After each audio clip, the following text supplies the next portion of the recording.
Today, the Swiss National Bank kept interest rates unchanged and decided to hold back on the revival of the Swiss franc. Well, Julien Manceaux from ING is on the line. Julien, so what are your thoughts on today's rate decision and about SNB's President Thomas Jordan's attitude towards the Swiss franc? Well, the interest rate decision was, of course, widely expected. Nobody expects the SNB to change the course of its policy for interest rates before the Fed or the ECB does in 2015. So that this was certainly not a surprise. And for the exchange rate, well, of course, it was also expected that the floor would be maintained. Basically, it seemed to me that the SNB was a bit more relaxed, at least in the discourse about the exchange rate, saying that so the utmost determination that was appearing in the former statements had disappeared this morning. But still, they of course stand ready to act to maintain this floor. In the previous months, clearly the Swiss franc has been quite far, I would say, from the 120 against the euro.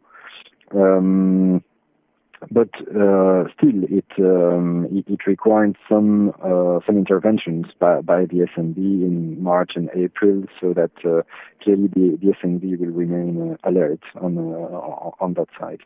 The SNB also said it remains concerned about the strength of the franc and the risk to its economy, even though the Swiss economy has actually been expanding faster than expected. Exports fell last month.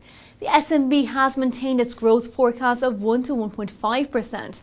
Now, do you agree with this forecast? And what sort of risks do you think the exchange rate is having on exports? Well, so a few months ago, I would have said that this forecast was quite optimistic, but it's true, and President Doireann said it this morning, that the first quarter was very strong, mainly thanks to private consumption and a very low unemployment rate, and this, of course, gives a dynamic to the whole year. So even if there was a zero growth in the three other quarters of the year, the Swiss economy would grow by 1% this year. So clearly, it will be above 1%.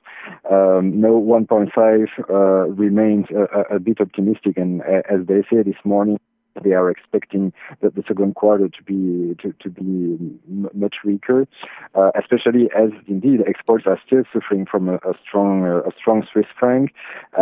He said that even if the Swiss franc had depreciated a bit against the euro, in fact, when you take a basket of currencies and you take the effective exchange rate, it has been quite stable for 1 year or two, and this is an uncomfortable situation for the exporters, because this effective exchange rate is about 16% higher than before the crisis. So it's a huge competitive disadvantage for Swiss exporters, and we also have to acknowledge the fact that world trade is going quite slow for the moment. The whole eurozone is waiting for global trade to recover, especially coming from China, and so is Switzerland. So those two phenomena are clearly pointing to further weakness in exports in the coming months.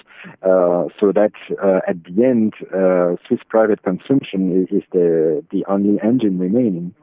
And now, Julien, let's have a look at inflation. It has been revised marginally downwards to 0.3% this year. The forecast remained unchanged for 2014 and 2015 at 0.2%.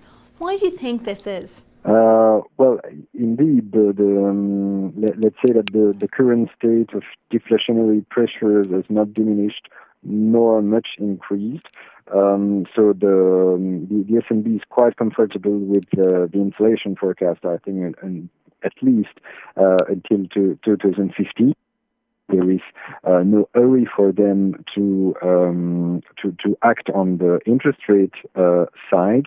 But now we had the first forecast for the first quarter of 2016 also this morning, and so they are forecasting an inflation of 0.7 for 2015 and of 1% for the first quarter of 2016, which means that, okay, at that time it will probably be time to reverse the course of monetary policy. But so they will have plenty of time to do that in 2015, and it's certainly not an emergency for the moment. Now, of course, it has consequences in Switzerland, as they underlined it several times, that this was creating imbalances on the real estate market, which is why they already acted with this counter-cyclical capital buffer that they imposed in February, and which is taking place at the end of September. Now it remains to be seen if it will actually decrease the extent of the real estate bubble, or if further actions will be needed in the coming months. Okay, Julien, thank you very much for that. Well, viewers, that is it for right now, but make sure you stay tuned to Dukascopy TV to keep up to date with the very latest Forex analysis and economic updates. But for now, enjoy the rest of your evening.